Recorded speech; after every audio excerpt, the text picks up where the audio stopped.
Los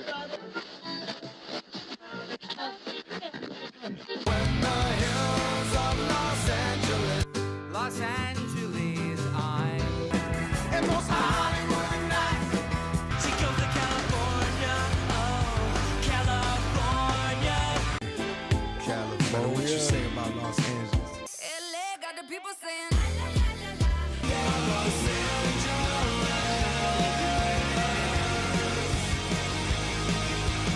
You're listening to Corner of the Galaxy on cornerofthegalaxy.com.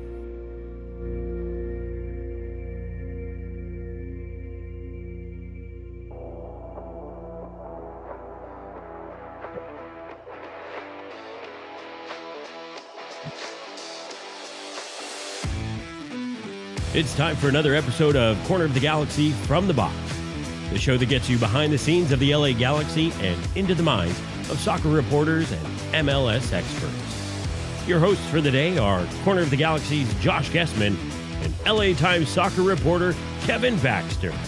Let's start the show.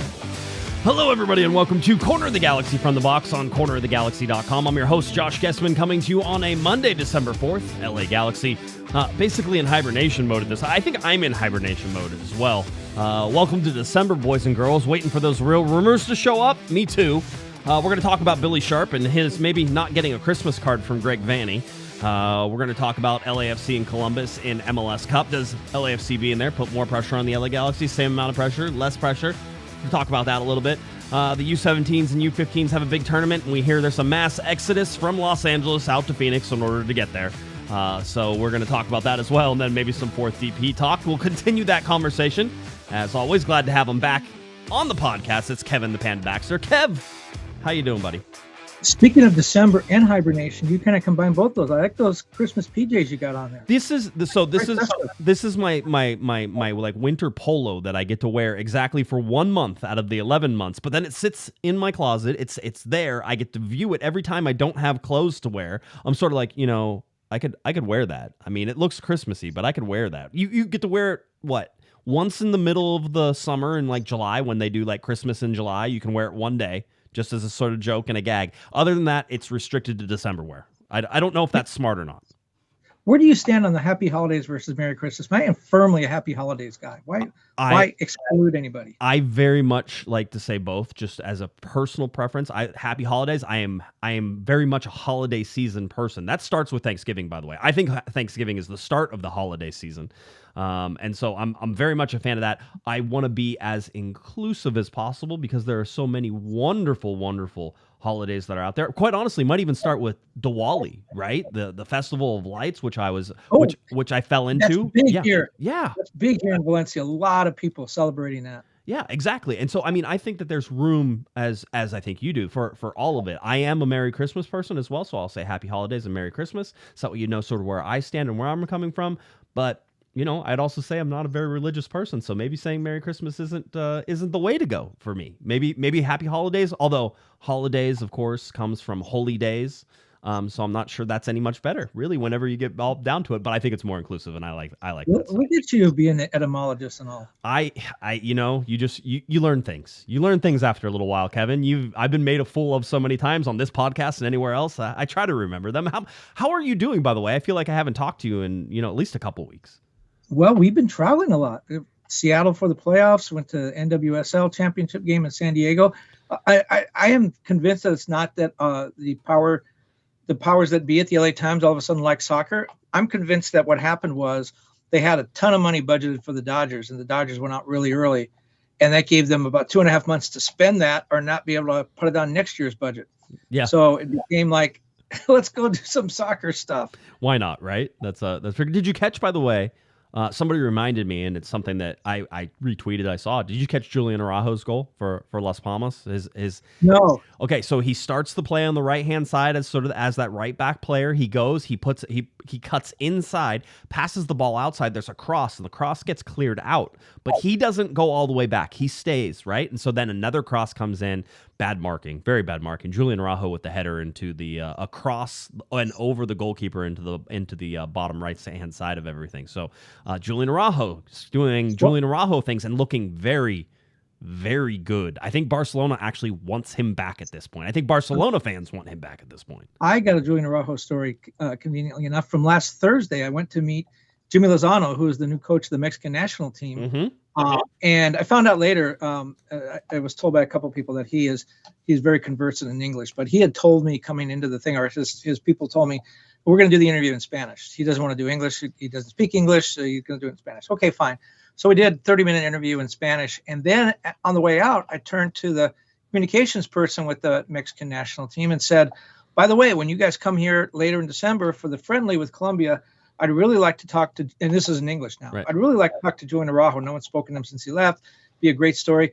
And then Jimmy Lozano, who's behind us, turns around and says, he won't be here. That's not an international date, so he won't be called up. And it's like, wait a minute. I thought you don't speak the language. Right. What is that? Right. No, hats off to you, by the way, for being bilingual. I can pick up some, I'm very poor at Spanish, but I can usually follow some basic gists, but like whenever we get into the details or anything like that, I'm usually completely lost. But just the whole Julian Araujo really seems to be coming into his own. It's fun to watch.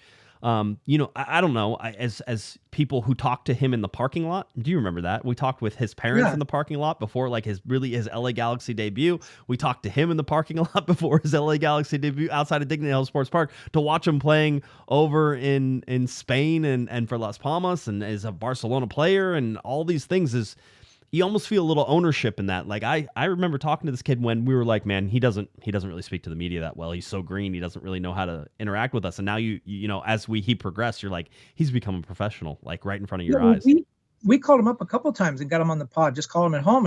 And I remember after his MLS debut for the Galaxy, he came in, I think Ziggy put him in, and he played just a couple minutes at the end of the game, and he ran over and gave his mom his jersey.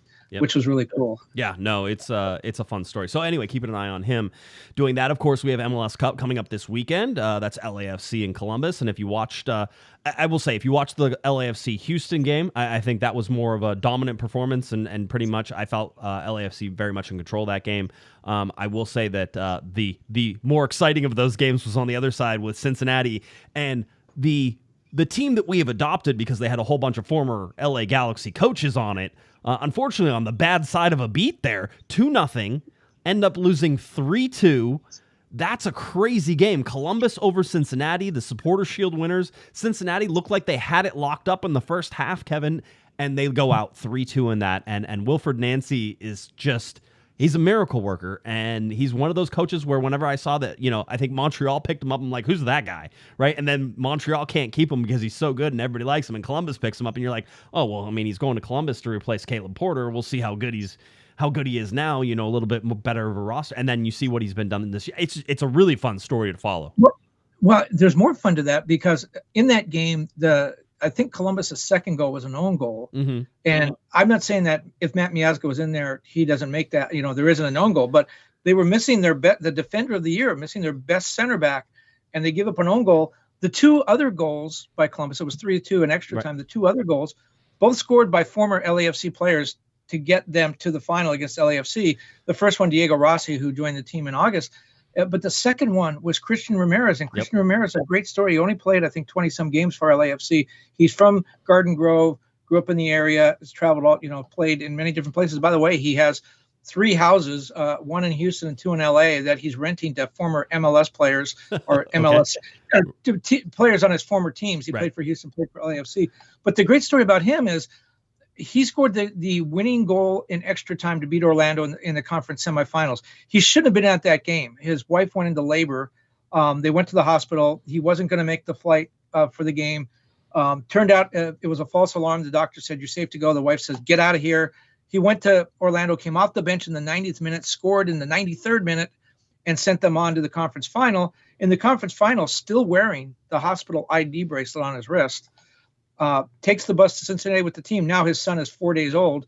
Takes the bus to Cincinnati with the team, again with the hospital bracelet on, scores the winning goal and stop in extra time again, has his team in the MLS Cup final. His son, by the way, Cash, will remember none of this because he'll be exactly 12 days old when they play MLS Cup. Right. But that's still pretty cool. It's a fun story. I would say, as a parent, whenever you realize that, do you remember your earliest sort of memory, Kevin? Like, I think mine was maybe when I was like 3.5, 4 years old. That feels like the earliest I can really sort of, physically remember. It really sucks as a parent to be like, I've spent these first 4 years, and my youngest just had his birthday party over the weekend and turned 4. So he spent this first 4 years, and really he's not going to remember any of that crap.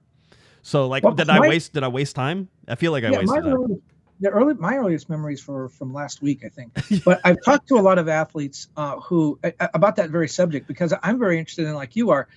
And some players have told me, look, I'm hanging on. I'm going to play another year or two because I want my child to remember seeing their dad out on the field. And now with MLS, with NWSL players, the same thing.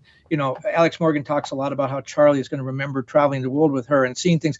And I did a story on Candace Parker, the WNBA player, who talked about her daughter growing up around the world. The first time she tried potatoes was in Spain. Right. The first time she did Snow Angel was in Russia. All these things that just an incredible upbringing, but the ability to remember. My parent wasn't always a nerd. At one time, he or she was pretty cool. Right. It's one of those where I've only scored cool points with my 12-year-old like once. So I feel like I'm not hitting a whole bunch there. But very interesting just to sort of do it. I was told that the reason that we do finally remember things at an age is because our language skills develop, and the language center is really where we store a lot of those memories. But I also know that like smells trigger things and a whole bunch of stuff. So I don't know how true that is. I'm sure there's people who will say. Wow, look at all this knowledge you got. If I stumbled, is this NPR? What's going on here? Welcome to NPR. No, I don't want to get sued. So let's talk about it. Well, I did an hour last week, Kevin, more or less on the fourth DP and the rumors, and we were talking Chucky Lozano.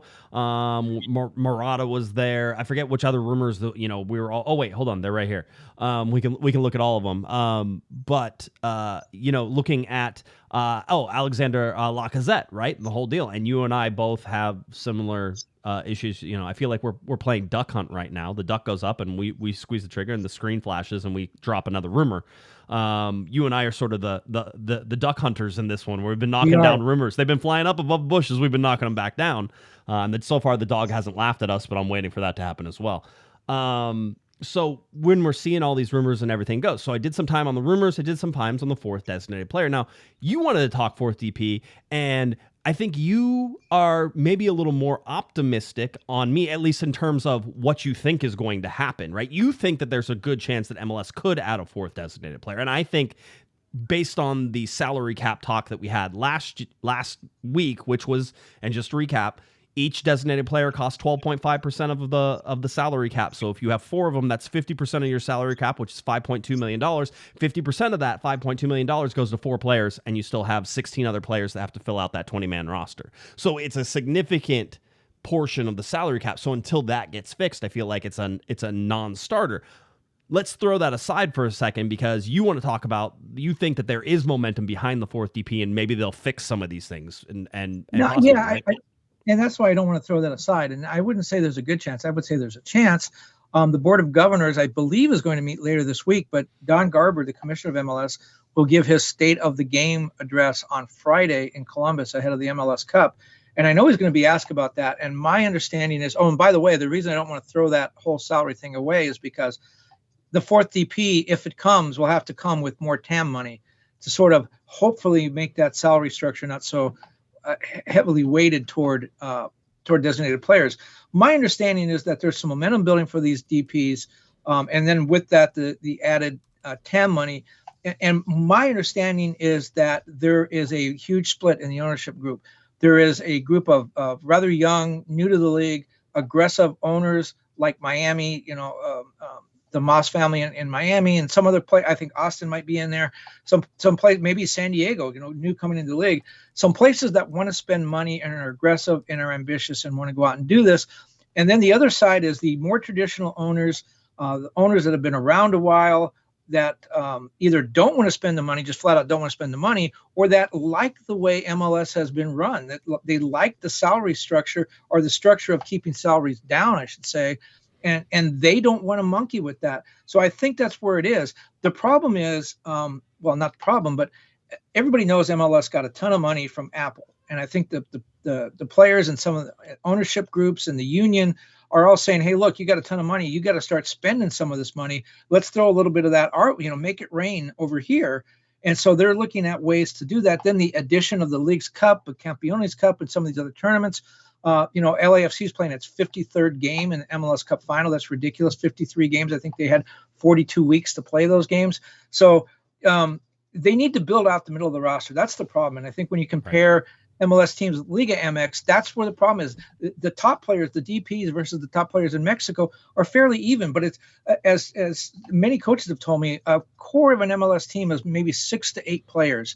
And that's the core. And if you have to play those 6 to 8 players, 53 games in 40 some weeks, that doesn't work out. You need to go to the bench and bring in a player that is equally as good. So you need to expand that core a little bit. And the way to do that isn't so much designated players, it's TAM money. That's why I think if they get the fourth DP, the TAM money has to come with it. But one thing I wanted to talk about really is so I went back and looked and said, okay, is that the beat all end all? And I looked at the top 10 best paid players in MLS last year. The top 1, 2, 3, 4, 5, 6. None of the top 6 made the playoffs. Right. Hector Herrera with Houston, he's the 7th best paid player in MLS. He's the only one of the top 10 that made the playoffs. So designated players didn't help their other teams make the playoffs. Then when you look at payrolls, Inter Miami has the top payroll. Toronto FC is second. Galaxy is third. Then LAFC, the only one in the top 4 in payroll that made the playoffs.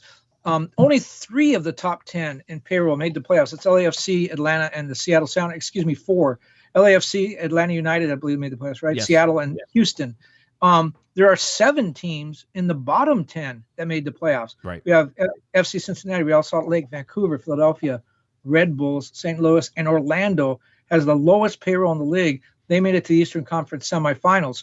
So it's not spending. And it goes back. I'll never forget one thing Dan Beckerman had told me one time.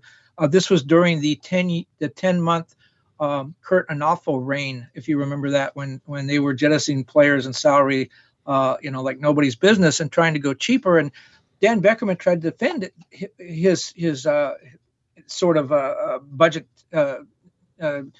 conscious ways then by telling me, look, he said, if I have $25 and I want a cup of coffee and the cup of coffee costs $25, I'm not going to buy that. And I said, why not? And he goes, I have the money and I want the coffee, but it's not worth that.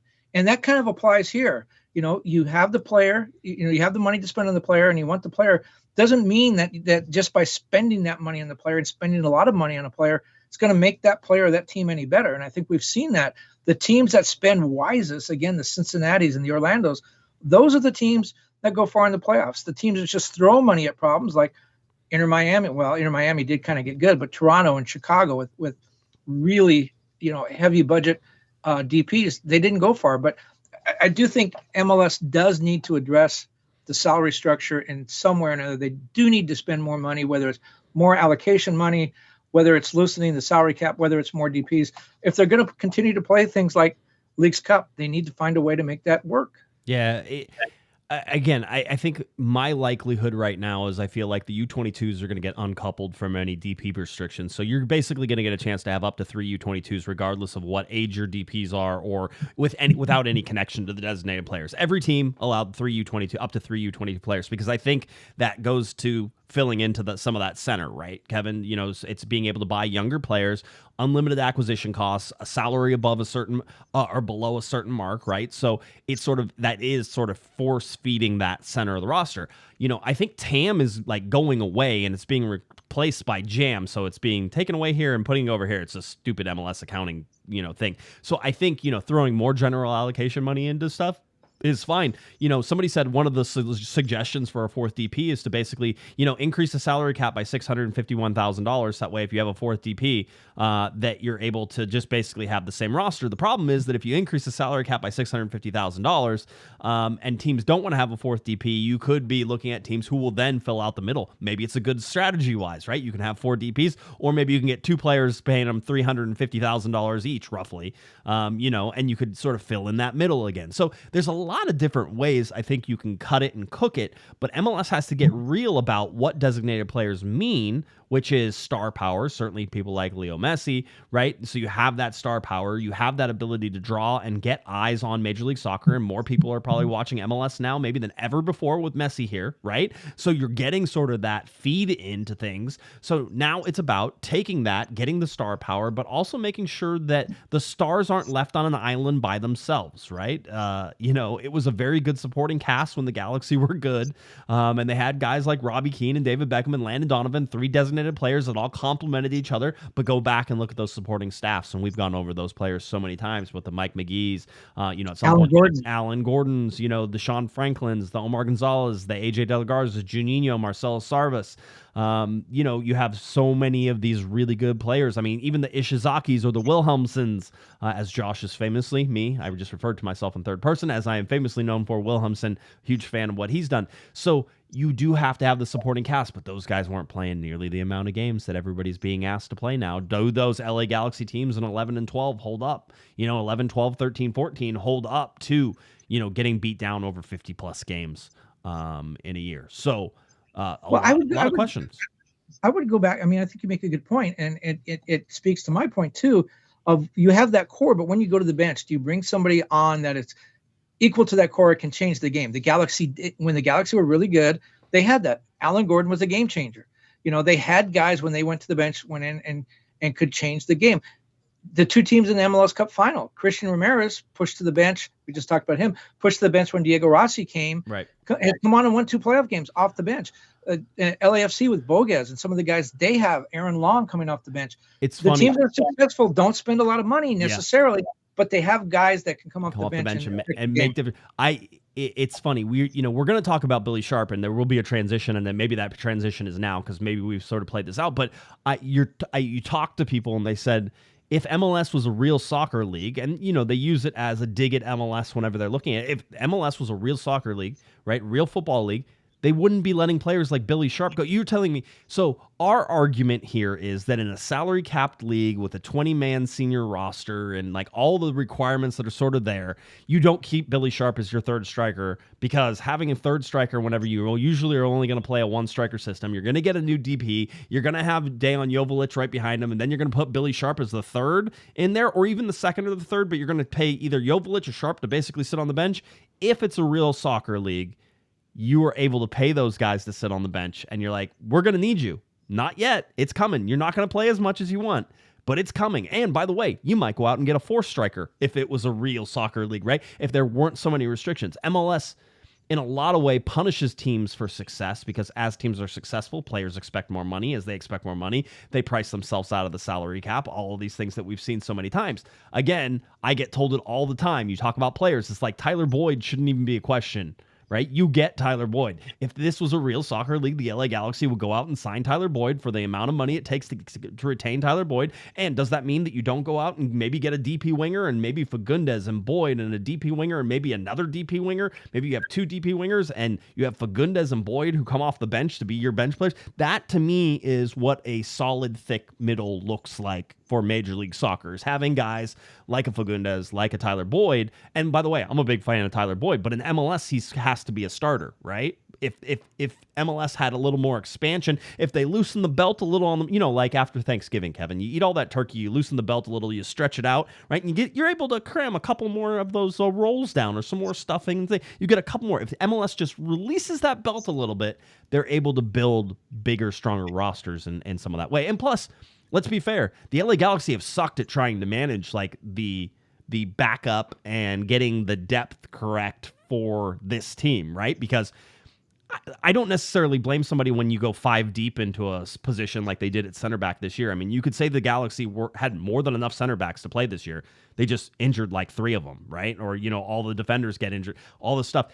There comes a point when you can't absorb all the injuries, and maybe that's the amount of games that you play and all those types of things. But you would, again, if it's a little bit more robust, if MLS allows expansion of rosters, expansion of the cap space, maybe an expansion of designated player, again, I think they have to change some things to make that happen. But if you do that, do you get the thicker middle that you're looking for? Well, I got a better transition to Billy Sharp because I want to play off that. And I'm wondering sometimes and this will work with the Billy Sharp transition as well, I wonder if sometimes if the Galaxy's messaging to its own players is a problem because, we know with Jovic, he plays off the bench. He wants to play. Has anyone told him that his role is to play off the bench? Has that been made clear to him? Does he actually think he's competing for a starting spot? And I say that again, I'm going to go back to Christian Ramirez. It's like the Christian Ramirez pod today.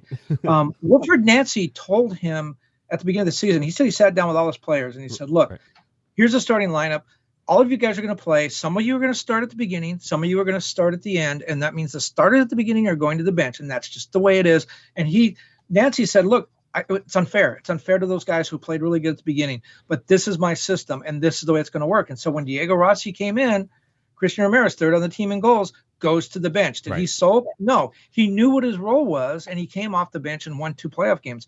And so Christian Ramirez is not at all happy with this situation, but he understood it because he was told in March that this was going to happen. And I'm wondering if the Galaxy have the messaging problem. Do they tell their players, this is the way you're going to be used? I think Jovic, certainly. We went through the first half of this season whenever Chicharito was healthy, talking about how Jovic wasn't the starter, that he was going to come off the bench, and he knew it. And remember, Jovic for the season before, it's like, I want to be a starter. I want to be there, but I know this is my role to play off the bench, to play behind Chicharito. So you knew he knew that. And now we get to Billy Sharp, because the controversy with Billy Sharp is right now is that he went on a podcast with Sam Allardyce is on the podcast. By the way, it's an interesting podcast to watch because Sam Allardyce just wants to tell stories, and Billy Sharp ends up sitting there as the guest with this thumbs, twiddling a bunch. But it was very insightful.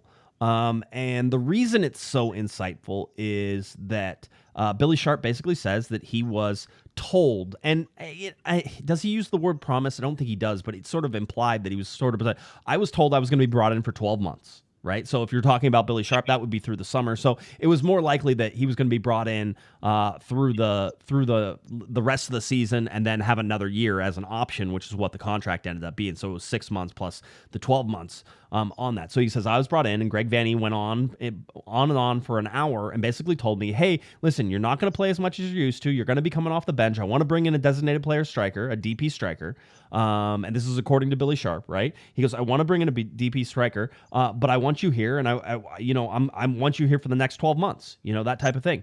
And Billy said that he agreed to do it because, he said, I will move my family out. I will get them out here in the States because I'm going to be here for the next year. And so I'm going to do it. And so what happens is the season ends. The LA Galaxy don't exercise Billy Sharp's option, which is the option that was laid out in the contract, right? And Billy Sharp says that Greg Vanney never called him up, that basically his agent got a call that the option wasn't being extended. And Billy Sharp now has brought his kids and relocated his family out here. And he's saying that he never got a phone call from Greg Vanney telling him why things had changed, right? And I don't think we can impugn Billy Sharp's character on this, just because I think that everything that we've seen, certainly, Kevin, from our talks with Billy Sharp and from things, is that he was above board, he was honest, and he seems to be honest and truthful in this podcast as well. It's video, you can watch him sit there. He's trying his hardest not to bury Greg Vanney. He really is. He's being truthful with how the situation was and how it played out, but you catch him, and he catches himself in the podcast saying, I can't talk about that.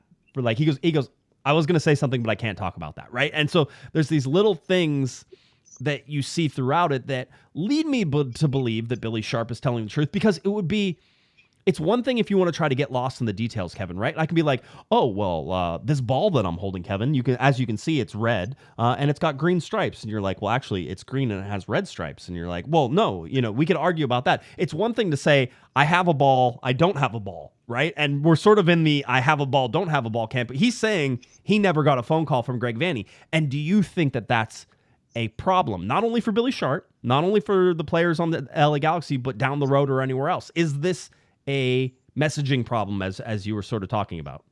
Well, this is not the first time it's happened, by the way. When Ashley Cole came, he was signed under Bruce Arena's leadership when he came in with Nigel de Jong, and Nigel de Jong was given a contract, or at least they expressed to him that if he met certain performance metrics, that he would become a DP. And remember, the Galaxy, not Bruce, the Galaxy organization, Dan Beckerman and AEG sent Nigel de Jong off to Turkey before he could meet those metrics and become a DP. Ashley Cole had what appeared to be a handshake agreement with Bruce. I don't know if it was ever written down, but basically Bruce told him, look, we're not going to make you a DP, but he came in at $300,000, and Bruce said, if you meet these metrics, we will reward you. And I think his salary was going to go up to $700,000 or maybe more. Bruce left. Ashley came back for a second season, and Ashley told me this. And Ashley came back for a second season, Right. and they said, "Here's your $300,000 again." They said, "Well, wait a minute. I have a deal," and they said, "Yeah, that was with the guy that left." Right. So again, that isn't exactly the same, but my point is, this is not the first time the Galaxy has done that, and they did it to two big European stars. I'm sure word got around. This episode, this doesn't really jibe with the Greg Vanney that I know, but I've never played for Greg Vanney, and I've never signed a contract with Greg Vanney. So I don't know. I do know that I reached out to speak to Greg Vanney today. This is for a story for MLS Cup on another matter, and nothing to do with Billy Sharp. And I was told that Greg was traveling to the MLS Next tournament in Arizona and would be unavailable. Arizona's not that far. I've been to Arizona. I can get there in a couple hours, even driving. And they have cell phone reception. So most of the time. only thing, yeah, and they're not playing soccer right now, my guess is. So I think the Galaxy said, we're not going to put Greg on the phone because you might ask him that question.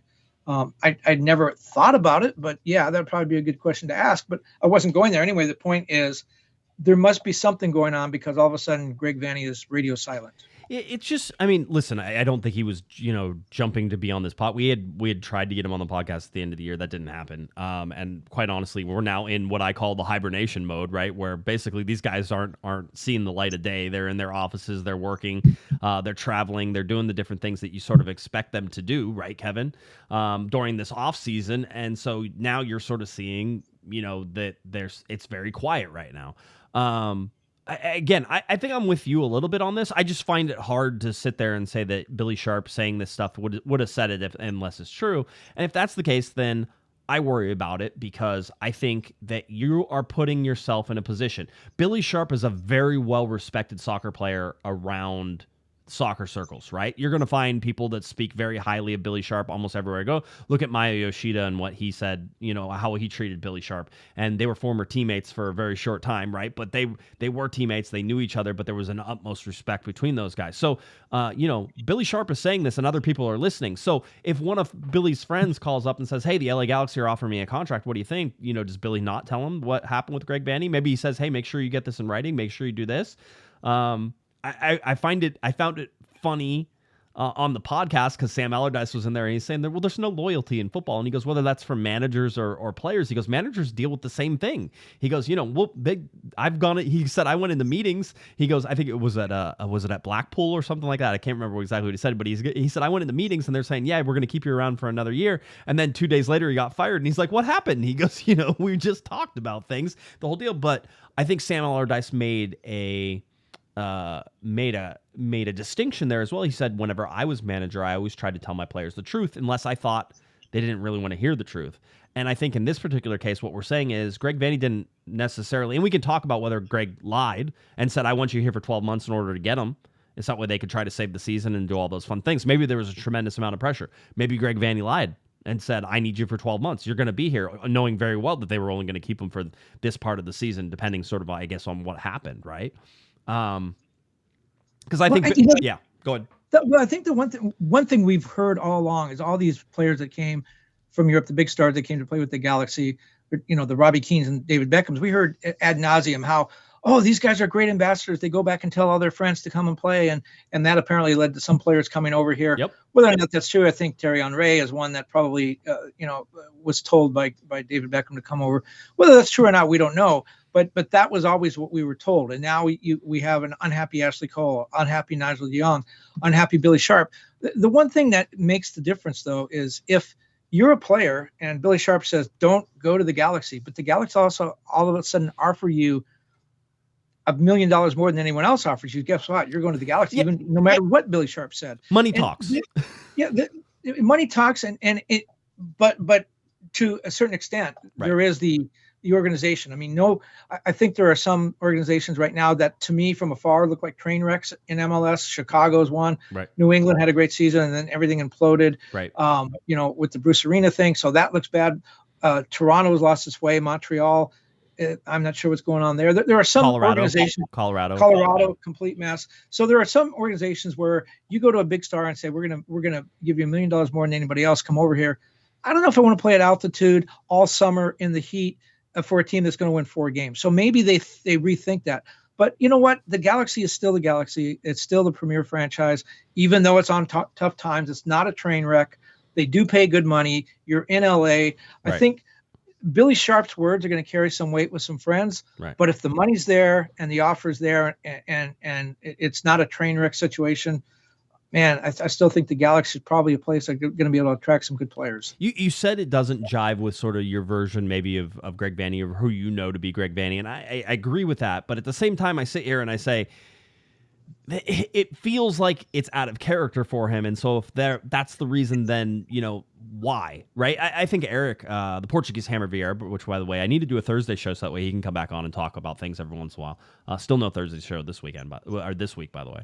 But he was sort of saying, hey, so if Vanney wanted him and he couldn't keep him, then who's pulling the strings on a guy who's supposed to be impressed? I don't think we're at that point. I don't think we need to play conspiracy theories where they're like, you can't keep Billy Sharp. I don't think that happened. That doesn't feel like this organization. That feels like an organization maybe 3 years ago or 2 years ago, right? No, I was starting to think that even before you went there. I'm not so sure. I wouldn't dismiss that out of hand. Who's making that decision though? Dan Beckerman. Oh, okay. Do you think Dan Beckerman cares about Billy Sharp? No, but I think he cares about money. Okay. And I think he's going to say, what would it take to bring Billy Sharp back? What's our agreement with him? I think Dan Beckerman's the one that didn't pay Ashley Cole. We know that he's the one that told Nigel de Jong to go to Turkey before he met his performance metrics.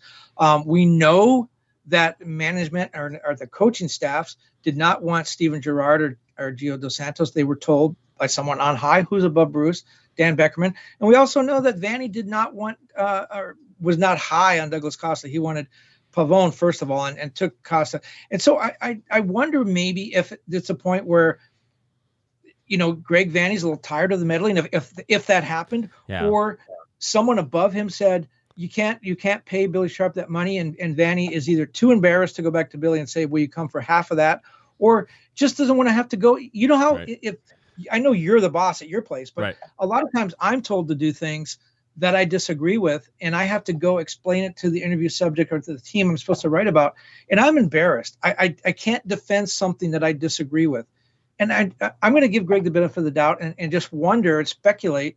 Maybe he was told that this wasn't going to happen. He disagreed with it, and he wasn't going to go to Billy Sharp and say, hey, buddy, this is what happened, because he disagrees with it. I'm not saying that's what happened. I'm not saying I know what happened, but I'm wondering if that's a possibility. That's the Greg Vanney wet dream scenario there, which is like, oh, it's totally beyond my control and I can't have it. I would if I'm choosing, and I agree with you. I don't think that's likely. I don't think this happened. By the way, Logan says, does Dan Beckerman even know who Billy Sharp is? Up to a certain point, I don't know. And the fifth Beatle. The fifth Beatle, that's the guy. He played for the Monkees. Hey, we're the Monkees. But Billy Sharp and this situation is just, it's strange. It seems out of character for a team that has tried to pride itself on doing right by players and sending players home whenever they wanted to. You look at Grant Suhr in there. You look at Sega Coulibaly as well. I think there was probably a disagreement on how things were going to go there, and they all decided to, hey, you want to go back here?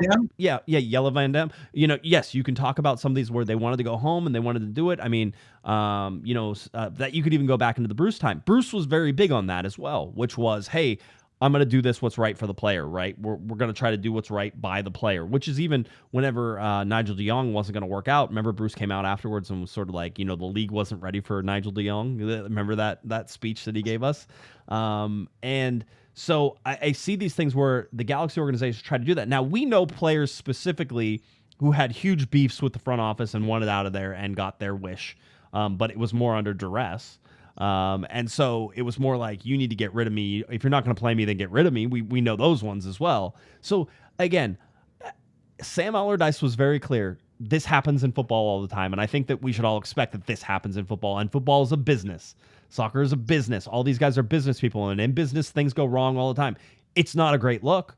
It's sort of one of those things that it feels like an unforced error by the LA Galaxy, if indeed that was. And one of the things you and I both would love to do is have Greg Vanney on the podcast, and he can answer the question. I'm happy to hear what he has to say. We've heard from Billy Sharp. That's great. Did you ever talk to Billy Sharp, Greg? It's like, why not keep? What did you promise Billy Sharp? We could ask him those questions. I'd ask him that right now. He wants to call me on the cell phone. We could talk about it right here on the podcast, right? He's in Arizona. There's no cell connection. I've heard that. So anyway, those are the things that I look at. I do think this has bigger ramifications than just, yeah, you're right. Money does talk. Eventually it's probably okay. Galaxy probably don't get hurt by this in the long term. It doesn't feel right. And so that's sort of where it thinks. Maybe I'm too high on my high horse. Maybe I just like everybody to be upfront with each other, where we know for a fact that people aren't upfront with each other all the time, that people don't love each other all the time. This is not a kumbaya great thing. I think the Galaxy had a really good locker room this year, in terms of them getting along and liking each other and being around each other, because I didn't hear a lot of rumblings of I hate this guy or I hate that guy. So that means it probably wasn't on, Zlatan levels where we heard about the bullying constantly and all the other stuff that we were hearing. It's not on that. So it just feels out of character for what the Galaxy have been trying to set up. So that's why it feels wrong. And so now I want to hear from all sides, but quite honestly, Billy Sharp has laid out his side, and the Galaxy have had a chance if they wanted to correct anything, and we really haven't heard much. So maybe they're just waiting for it to blow over. I'm sure they're happy that we're doing this podcast tonight. Yeah. By the way, one of the reasons I wanted to talk to Vanney was for he was a national team teammate of Steve Cherundolo, coach of LAFC, who's going to MLS Cup final. I just thought it would be a great way to get the Galaxy name into a playoff story, because they're not in a lot to stories lately. They are in a lot of playoff stories. They missed the playoffs again. That's what it is. Well, I mean, go to that though. Let's talk. Let's shift over. And I know we talked about it a little bit, but LAFC. Good segue. Good segue. I'm a professional. You are on your game tonight. I am a professional. No, I mean, there's obviously buzz. And I think LA Galaxy fans would like to pretend there isn't buzz. I think the Galaxy fans are like, the playoffs ended a couple weeks ago and nobody's paying attention. I think they would love to have that. But right now, LAFC, quite honestly, the favorites to be back-to-back MLS Cup champions, because I like Columbus. I would have put Cincinnati over Columbus, and I would have put LAFC between Cincinnati and Columbus. So I would have sort of had it that way. If Cincinnati's out, I'm going to say that, even though Columbus is hosting, I think LAFC has a very good chance to repeat. The last team to repeat, of course, was 2011-2012 LA Galaxy, which was how many years ago, Kevin? 11 years ago. And the thing when you talk about those teams, I know where you're going with this, and I think when you look at the elite teams and over the course of the 28 years of MLS, clearly the Galaxy is the franchise, the model franchise.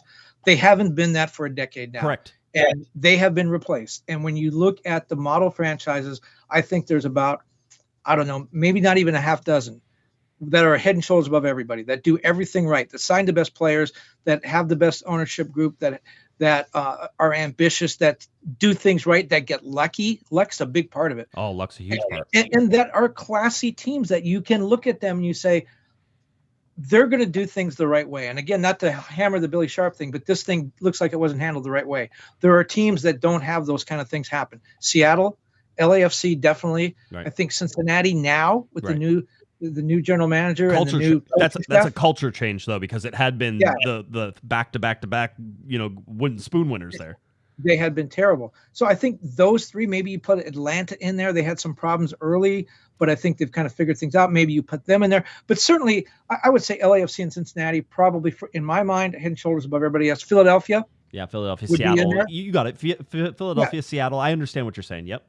Yeah, and no one else can challenge those. And I know one of the things we talked about before the pod is whether LAFC and their success, whether that is something Galaxy fans should care about, whether it hurts them.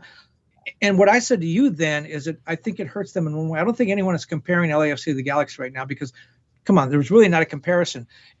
But the Galaxy are not forgotten. Well, why? I'm going to save you from LAFC fans who like to lurk on here for a second. Why is there not a comparison between LAFC and LA Galaxy? Well, because I think LAFC right now is doing everything the right way, and the Galaxy are still kind of shooting themselves in the foot. I don't want to. This Billy Sharp thing is played that we played it out. And I would say that if you're looking at the macro side of things, that there's not a comparison yet, because you're talking about 2 championships, right? And 5 championships, right? And that over the course. And by the way, different eras completely. And you can make that argument. I'm a fan of making that argument, because if you go back and even watch the 2011 MLS Cup final, watch how slow everybody plays. Right now, we'll go and watch last week's playoff games. Watch how quick everything is. every time you get 10 years away, things are faster. It's different. It's totally different place and how it is. LAFC has had a lot of success recently, and they're looking at back-to-back, and that is something that not a lot of teams can say they did. Well, and here's where I think LAFC is kind of, if you want the new Galaxy, they had that Carlos fella who looks like he's probably not going to play his last game this Saturday. He's kind of the Landon Donovan, Robbie Keane guy. He's the team leader. He's the striker. He's the guy that got the big name. But then they bring in a guy like Boanga, who some people knew who he was. He wasn't supposed to be this good. He's dynamite. The Galaxy used to get those guys. They got Bogas now. They trade Marco Farfan for Ryan Hollinshead. Look what he's turned out to be. They get Kellen Acosta, who they signed him. They snuck him out of Colorado under the cover of darkness, so no one knows. They get these guys that Max Crepeau comes in and becomes an outstanding goalkeeper. They do their due diligence, and they get lucky, and they spend smartly. And so I think they're the new Galaxy. And that's what I'm saying. Right now there's no comparison. Right, I get that. It's a comparison to the old Galaxy and the new LAFC, but it's not a comparison to teams now. Right now, but right across. Where I was going with this is, I think the Galaxy and maybe Galaxy supporters, they're out there listening. Maybe they'll tell us, would just as soon have no one think about them right now. Just watch the MLS Cup final. Let's not talk about it. But every time they bring up LAFC, trying to become the first team to win back-to-back titles since the Galaxy were good 11 years ago. Yep. And having to be reminded of that you once did it, but your kids weren't born yet when that happened. That's hard. Yep. No, and I think that's sort of the thing. Listen, I don't like the whole, you can't keep looking to the past. The Galaxy were a very good team over the span of about 5-6 years. Really one of the first major dynasties in Major League Soccer, whenever you look at what happened, basically from 2009 all the way through, 2015, 2016, right? Well, and even before, at the very beginning, the first 5 or 6 years. Right. But I mean, looking at the span of where you're really good, where you're always, Seattle misses out because they haven't had the championships, but the consistency that Seattle shows from year to year to year and being in the biggest games is an amazing thing. And so when you look at dynasties and sort of how they put things together, Seattle's in that discussion right now. LAFC is putting themselves in the discussion.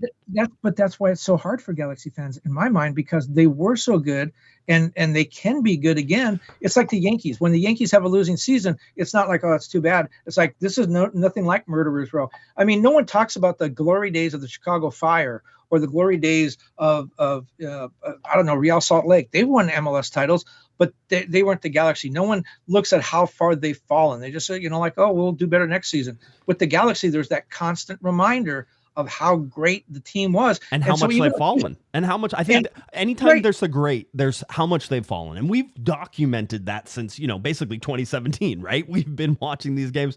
We've seen that. The whole problem that I have is with the Yankee comparison is that you always feel like the Yankees are going to get it right. And I guess what I wanted to talk about was not only just LAFC, not only just Columbus being in there as well, like you're talking about this game, but the fact is that does this put any more pressure on it? And in some ways, I want to tell you that LAFC winning, not winning doesn't really matter. The pressure on the LA Galaxy is measured against what the Galaxy used to be. And it's kind of hard to put more pressure on that.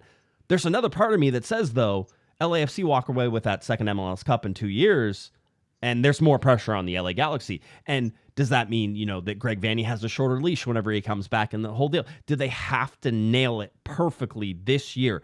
Does everything have to go? Are they MLS Cup competitors this year or bust? What happens? And is any of that as a result of what LAFC? And is that reactionary, if you even say that? I wish we had Will Kuntz on, because I really want to get him on the show. But we'll leave it at that. I really want to get him on the show to come on, because here's the guy. What did LAFC do better than what you're doing now at the LA Galaxy? What needs to change the LA Galaxy? Does them winning put more pressure on you? You're in the same city. Do you put up a wall, Kevin? And the Galaxy tried to do this, right? Whenever LAFC joined, they're like, "Oh, we're putting up a wall. We don't even know they're there. Oh, look, they're not over there behind there. There's nobody behind that curtain." That's what the Galaxy were like. We have 5 MLS Cup champions. We're not worried about them. It's like, oh, well, maybe you should be. Maybe you should be worried about everybody in the league, being you don't seem to be able to beat anybody. That type of thing. Do you put up a wall, or do you react to the fact that you are not only in a fight, for Major League Soccer, but you're in a fight for a city. You're in a fight for minds. Somebody in the Discord said something that was, I thought, very pertinent, which was more eyes are on MLS than ever before, and people aren't watching the LA Galaxy right now. You're not building LA Galaxy fans because they're not good. This team has not been good. So you need to get eyes on the LA Galaxy when you have this huge upswing in viewership to create LA Galaxy fans across the world. We talk about it all the time. You go somewhere in South Africa, you're going to find somebody with a LA Galaxy shirt on, right? You go to, Orlando and you go to Walt Disney World, you're going to see somebody with an LA Galaxy shirt. You walk over to London, you're going to see somebody with an LA Galaxy shirt. It's a worldwide brand, but you're going to lose that if you're not playing on worldwide stages, when you're not playing with worldwide players, and if you're not having, quote unquote, the worldwide success, being top of the league in Major League Soccer, and at least being in the conversation when they're talking about these teams around the country. Well, you mentioned bringing Will Kuntz on. I think that's why the Galaxy brought Will Kuntz on. I mean, Will Kuntz is we're big on Will Kuntz, both of us. It's kind of like as we are with Bruce Arena. Will Kuntz, it's got it figured out. He knows what's going on. He's extremely smart. He's experienced. He's been around. He's a winner everywhere he's been. You can't really speak too highly of Will Kuntz. The Galaxy brought him in for all those things, for all those skills, and knowing that he can have an impact. Right. But I wouldn't for 1 second think that part of that reason to bring him in was because he has the institutional knowledge of being at LAFC and seeing how they did it. And I think any team in the league would want to copy that. It doesn't matter that you're in the same city. Right. Orlando might want to hire a Will Kuntz just to say, hey, how did LAFC pull this off? How did they do it? What kind of conversations were they having, and what were the conversations like? I think that's a big reason why they brought Will Kuntz in. That doesn't necessarily mean that they're trying to copy LAFC, but they certainly want to know how they make the pudding. Copy them. I mean, if you're in any sport, you go to the guys who do it the best and you pull as many people as you can from those guys, right? And you're like, what did you know? Like you just said, what did you know? How did you know it? How do we do it? What is the thing? And that is that competitiveness. I think that people in the chat room rightly calling out AEG. Does AEG want the LA Galaxy to be successful anymore? Because with Tim Leiweke and in control of things, he bled for the LA Galaxy. He wanted the LA Galaxy to be more successful than anything he had ever done. And that's how he was with every project that he's ever been attached to. Well, he's won everywhere. And with the Seattle Kraken, he's winning. He won in Toronto. I'll tell you a story that there is a person, I won't name them, but they worked for the Galaxy for years and years and years. In fact, they were there in 2009 when the Galaxy lost the MLS Cup in Seattle on penalty kicks. And this person told me they have not been back to Seattle since because that so pained him. He now works for LAFC. Right. And he's been at LAFC for a while. And we had this conversation, this very conversation that you have and that the people in the chat room are having. And he said Tim Leiweke was a winner. He took every loss so personal. He would do anything to make sure that his teams won, all of his teams. He was a winner. And this person told me, I don't get the same feeling from Dan Beckerman. I think Dan Beckerman is looking at the bottom line. He's making sure all the figures add up. He wants them all to be black and not red. Right. And whether they win, lose, or draw, as long as the money's rolling in, that's okay. I don't know that that's a fact. I don't know Dan Beckerman that well. But I do know that Tim Leiweke was super ambitious. And I've talked to him a lot in other places he's gone. And I agree with the assessment of him. I can't really say about Dan Becker. Well, I'll just say you may not know Dan very well, but it sounds like you're angling for a phone call here very soon. That's what I'm guessing. At least maybe he'll stop by and say hi. Maybe he'll send you a Christmas card. Never know. A glass of water. A glass. That's a really good joke. One of these days we're gonna have to tell that whole story. It's just too good. It'll be a good one when we can tell that story, Kevin. It explains a lot.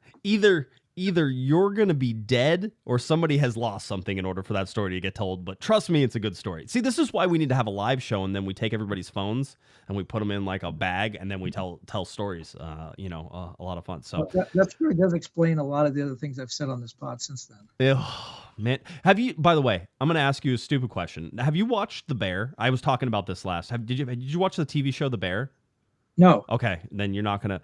We were talking about on the Discord. There's a couple things I want to cover, and we'll just throw these into this last little bit. I was watching it, and then I went on the Discord and I said, "Man, what a great show! It's a great show, Kevin, about cooking, like about a restaurant in Chicago. Why is it called The Bear? Yeah, exactly. You should watch it and find out. Yeah. It's a nickname for a person, basically. That's why it's called The Bear. But they do all this stuff. But there was an episode there that is like so hard to watch. Right. And it's not a bad episode. It's an excellent episode, but it's so intense and it just keeps hitting you over and over and over again. But once you watch that, and once you make it through it, if you force yourself to not turn it off, and because it's pretty intense, right? There's a lot of stuff going on. You get through it. It makes everything else so much clearer. And that story that we could tell would make everything else so much clearer, you know? Yes. Let's get to this. Executive producer Herb is in here with a $32.10 super chat. So thank you, Herb. We appreciate you. He says, hey, Josh. Hey, Kevin. Happy December 4th. Did the Galaxy ever get back to you on the live show benefit event? I put it on the LA Galaxy to find us like a live show where we would do it for like the Galaxy Foundation or something like that, where we'd sell tickets and like have a thing and have some guests on and do a whole thing. Because I don't want to plan anything because I'm exhausted. I just decided to throw it at the Galaxy. It hasn't happened yet. We will see where we do it. And then also, where did we land on Kevin questioning my reporter credentials from some time ago? Well, yeah, Kevin, I don't even remember what that argument was. People must think that like after we get off the show yelling at each other that we call each other up and yell at each other some more. I don't even know. I can't even remember what it was. I want to know why Herb's amounts. I love his creative amounts, but it just feels like he's paying us in pounds, and then he does the where he switches it back and he makes money on it somehow. Yeah, that one was 32.10 is like 50 pounds or something. That's like that one is 3, 2, 1, 0. Ooh, it's man, you are smoking tonight. You're I don't know. Your biorhythms are way up there. I'm aware of the thing. You know, Marvin says something. Here, I'll put it to you. He says, come on, Baxter. You see the difference starting the press box. LAFC is a more professional organization. It shows from the time you set your foot in the stadium. Galaxy choices not to see things as they are. You know, the Galaxy basically choosing to see things. Would you say that you think that I've worked with the LA Galaxy for this is my 16th season coming up. I can tell you that I've seen it be professional and non-professional and everything in between. But I will tell you that when they were successful, that one, it was professional. And I will tell you that right now I find it a very professional organization in terms of how we deal with things.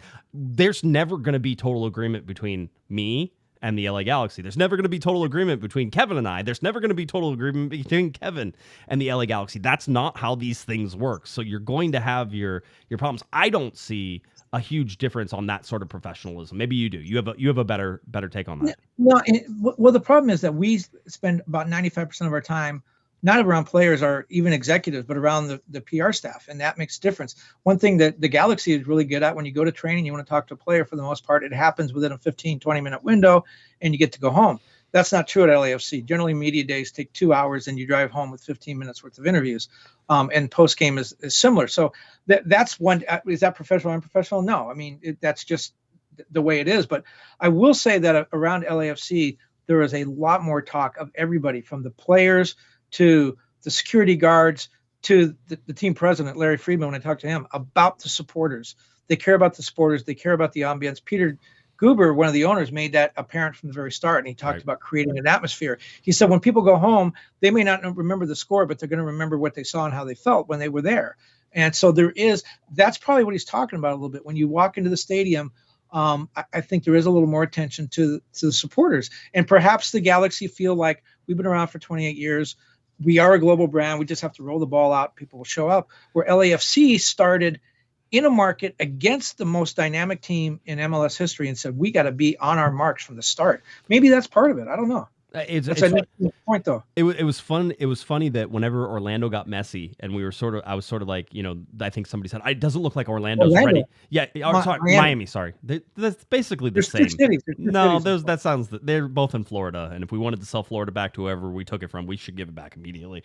Anyway, Miami. Whenever he goes to Miami, it's like it seems like Miami is not ready for Messi, right? It seems like it's not ready. I'm like, you can't be ready. Like the Galaxy weren't ready when David Beckham came in. You realize that, like they didn't know how to do it, but they had to build that up, right? And I think that made the Galaxy in the end a more professional organization, just because they had to deal with such a high profile stars over that time, right? And so I think that as you get some of these bigger stars, that the league develops in professionalism overall. And we always like to say, if you want to be treated as those 4 major sports that are in the United States, then act like them. And sometimes we find teams in MLS do that, and sometimes we find teams in MLS don't do that. So. Well, the move up to charters during COVID, and they've kept it after, that's made a big difference. That's really professionalized the league. But it's funny you said that and the way you said it, because Alexi Lawless told me the same thing. He was general manager when they signed Beckham, and he was like, you know what? We were not ready for that. We thought we were, but you go out to the curb and say, hey, David Beckham, wait for the team bus. We're busing to San Jose. And it's like, what? No, we're not busing to San Jose. Yeah. And he said, we were just not, we security guards. We didn't know how to do that. We Right. didn't know how to handle waiting for a commercial flight. And David Beckham sitting there, and standing in line at Southwest, he was A22 and he got to go on first. They were not prepared for that. And you're right. They immediately had to change things. And so then with Terry Henry and Robbie Keane and Gio Dos Santos and Bastian Schweinsteiger came in, it was like, yeah, okay, I get it. We're is getting better. good. Yeah. Zlatan comes in on, he flies on a private jet all the way here. That's one of those defining moments in Major League Soccer. It's like, oh, you're going to make that guy fly coach. And he did. And mostly first class, but still. DPs. I found I get to fly first class, but someone in the Galaxy told me that the funniest thing they saw in their whole time was Zlatan here was when they liked to fly Southwest back in those days because of the baggage fees. There was no baggage fees, so they could take all their equipment. And they said the funniest thing ever was they got him one of the A numbers. They paid for that. But Zlatan standing in line to get on a Southwest flight was the funniest thing they ever saw. I saw him in Chicago, and it was United flight and stuff. And they kind of kept him in a little private room near the boarding gate and then just rushed him out when boarding started. But Southwest doesn't do that. No. And he had to line up and get in there and pick out a seat. And they said it was the funniest thing they'd ever seen. It's a good time. All right. They're putting this a lot of time. Yeah, it does seem like that's a fun. I wish there was one photograph of Zlatan waiting in the A line at Southwest to fly up to San Jose. Right, that was the other thing. There was probably like a trip to San Jose. They probably wouldn't take it for very far, but getting up to San Jose or doing something like that is something. We talked about Vanney going off to the MLS Next Fest. Just to give you a heads up, December 5th through 10th, there will be more than 600 games played for the MLS Next Fest, which is happening in Arizona, and that's for the U-15s and U-17 academy teams, right? So that's being played at Reach 11 Sports Complex in Phoenix, Arizona. Like I said, with nearly 600 matches. And no Wi-Fi. Yeah, no Wi-Fi. No phone or just Wi-Fi. out in the middle of the desert somewhere, I'm sure. It's really going to be an interesting time to sort of see that. There's also, the LA Galaxy and all teams in Major League Soccer get to scout underclassmen as well in college, and so you're looking at like talent identifying at U17 and U15, U17 levels. You're gonna have college scouts there, so there's also the ability to interact with college guys and college coaches there, and talk to college coaches about the guys who are on their team right now, who could possibly be coming up, and who you can be keeping an eye on because the MLS Super Draft isn't that far away. And if you are going to pick some underclassmen, freshmen, sophomores, juniors, seniors are all eligible now. When you do that, the bottom line is MLS sort of sprung that on everybody and said, oh, hey, by the way, you have like 6-8 weeks to go ahead and scout all the underclassmen because we're going to let you pick them too. You probably would have had people watching guys throughout the entire season for underclassmen, for guys you might want to be picking up as well. Not that I'm saying MLS Super Draft is anything big or major. What's the next deadline coming up? Pretty soon there's going to be the expansion draft, and you have to offer free agents contracts. What's coming up next? I don't remember. It's part of the off-season calendar, but it's MLS Cup, and then things actually start to take off. And we were talking, there's a Board of Governors meeting like the middle of the month. It's going to be the teams in MLS Cup and the roster deadlines and all the bona fide offers being put out and all that sort of stuff. So that's what's coming up. Re-entry draft, MLS Super Draft, re-entry draft stage 2, waiver draft. There's all the fun ones that are sort of mixed in there, and I didn't grab my off-season calendar, but that's all the stuff that's coming. And it'll be coming rapidly here. So we're almost there. I said, sort of the Galaxy in hibernation mode. This is the time when everybody sort of buries their head into the cave, and they're going over rosters, and we know, scouting ghost teams and doing all sorts of stuff like that. We know people are out looking at players and watching different things. I think Jovan Karofsky was spotted at a U17 game down in Orange County.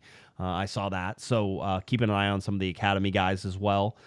A lot of stuff is going on, but you're not going to hear the fruits of that, I think, until, I'm guessing, just a little bit before Christmas. I think that's when everything's going to start heating up on rumor mills and everything else that is going on. And then certainly after Christmas, high gear, game on, and everything else that goes on. It's a sprint to the end of the year because the MLS Cup is the 9th, and most of that stuff, in my recollection, is wrapped up by the end of the year because contracts expire at the end of the year. Yeah, December 31st. Yeah, so I think it's going to be fast and furious from here to the end of the year. Yeah, it should be an interesting one. All right. Anything else? We good? I think we're good. That was a good show. We talked about you should keep going, man. You are hot today. You are smoke. No, quit while you're ahead, right? Quit while you're ahead. Under promise, over deliver, always.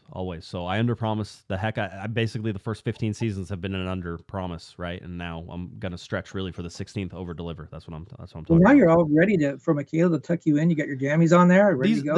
This is. I wore this to work today, sir. I had a chance to wear jammies because at my youngest class today, it was wear jammies to class today. So they got to. Dude, being a 4-year-old has to be the coolest job in the world, and I'd like to go back to that. He had his birthday party on Friday at school, so he got to have fun with all his friends at school. Birthday party on Saturday at my parents' house with family, so he got presents on that. Birthday party Sunday at the train club with all of his school friends that came for that too. Dude is living on a high, and he's not that far away from Christmas. He's got the life right now, I think. Well, you know what? My motto has always been, you can only be young once, but you can be immature all your life. So you can be sort of like a 4-year-old. I'm like a 4-year-old most of the time. Yeah, your wife would agree. All right, I think that will do it. Let's wrap it up until next Monday. Are you good with that? You fine? Yeah, okay. Why not? Let's Good. do it. Good. Just want to check. If you're looking for Mr. Kevin Baxter on Twitter, it's at kbaxter11. Head on over to latimes.com for all of Kevin's soccer coverage, whether that's NWSL, MLS, or anything else, including the national teams, both men's and women's. That's where you can find it, latimes.com for Mr. Kevin Baxter. They also make him write other stories, too, which is always humorous and fun, and you get to poke fun at them. So make sure you check it out, latimes.com. If you're looking for me on Twitter, it's at jguesman, JGUESMAN, and, of course, at Galaxy Podcast, on Threads, cornerofthegalaxy.com, website back up. We'll see how functional it is for a little while as we continue to do some remodeling, so check that out, cornerofthegalaxy.com. All right, that'll do it. LA Galaxy, new rumors soon? Yeah, I'm guessing. Things are around the corner. I know guys are out flying. Guys are looking at players. We know they're out there checking things out. So it's only a matter of time before one of those falls through the crack, and we are able to talk about it here on the show. All right, for Mr. Kevin the Panda Baxter, I'm Josh Patrick Guesman. You've been listening, you've been watching to Corner of the Galaxy from the box on cornerofthegalaxy.com. Have a great one, everybody. You've been listening to the Corner of the Galaxy podcast on cornerofthegalaxy.com. You can follow the show on Twitter and Instagram at Galaxy Podcast, and be sure to check out and subscribe to iTunes, Stitcher, and Facebook by searching for Corner of the Galaxy. Fans, we thank you for listening, and we ask that you be kind and courteous to your neighbors as you leave the podcast. We thank you for joining us and look forward to seeing you again. Until then, I'm Michael Araujo, and on behalf of the entire Corner of the Galaxy crew, goodbye, everybody.